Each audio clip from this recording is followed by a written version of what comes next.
Motorcycle चोरी करणाऱ्या अट्टल चोरास मुंबई नाका पोलिसांनी बेड्या ठोकल्या असून विविध गुन्ह्यांची उकल करून एकूण 1,40,000 रुपये किमतीच्या एकूण 4 मोटरसायकल हस्तगत केल्या। रविराज देवेंद्र शिरसाट यांची बजाज कंपनीची काळ्या रंगाची पल्सर मोटरसायकल चोरी झाली होती। मुंबई नाका पोलीस ठाण्यात दाखल झालेल्या चोरीचा तपास गुन्हे शोध पथकाकडे सोपविण्यात आला। गुन्हे शोध पथकाचे गणेश बोरनारे व आकाश सोनवणे यांना बातमीदारामार्फत माहिती मिळाली की गुन्ह्यात चोरीस गेलेल्या मोटरसायकलीची विक्री करण्यासाठी एक व्यक्ती भंगार बाजार फाळके रोड येथे येणार आहे। त्यानुसार देविदास गाढवे, दीपक जगदाळे, गणेश बोरनारे, आकाश सोनवणे आदींसह सापळा रचून अक्सा मशीद भारतनगर येथील 18 वर्षीय तौफिक हसन शहा यास पाठलाग करून ताब्यात घेण्यात आले। त्याच्याकडून 1,40,000 रुपयांच्या 4 मोटरसायकली जप्त करण्यात आल्या, त्यामुळे त्यास अटक करण्यात आली आहे। या चोरीची माहिती मुंबई नाका पोलीस ठाण्याचे वरिष्ठ पोलीस निरीक्षक विश्वास पाटील यांनी दिली।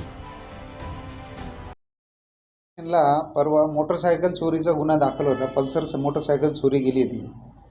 त्याचा शोध घेत असताना गुन्हे शोध पथकाचे PSI समद बेग आणि पोलीस अंमलदार गणेश बोरनारे आणि आकाश सोनवणे यांना माहिती मिळाली की हा मोटरसायकल चोरी करणारा चोरटा आपल्या परिसरात येणार आहे। त्यांनी सापळा लावून त्याला पकडले असता त्याच्या ताब्यात जी मोटरसायकल मिळाली त्या मोटरसायकलबाबत मुंबई नाका पोलीस स्टेशनला चोरीचा गुन्हा दाखल आहे। तसंच त्याला पुन्हा त्याने आणखी कुठे चोऱ्या केल्या याबाबत विचारपूस करता त्याच्याकडून आणखी 3 मोटरसायकली आम्ही जप्त केलेल्या आहेत। त्यामध्ये एक मोटरसायकलबाबत आडगाव पोलीस स्टेशनला गुन्हा दाखल आहे आपल्या नाशिक शहरात। दुसरे 2 मोटरसायकलचे डिटेल्स अद्याप मिळाले नाही आणि ते कुठून चोरले त्याबाबत तो अजून सांगत नाही। तर त्याला आम्ही आज माननीय न्यायालयात हजर करून त्याची पोलीस कस्टडी रिमांड घेऊन पुढील तपास करीत आहोत। आणखी चोरीचे गुन्हे त्याच्याकडून उघडकीस येण्याची शक्यता आहे। पुढचा अपडेट आम्ही आणखी पोलीस कस्टडीच्या तपासानंतर आपल्याला देऊ। सर, मागचा आरोपी आहे त्याचं नाव आहे तौफिक हसन शहा। हा आपल्या आक्सा मस्जिद समोर राहतो भारतनगरला।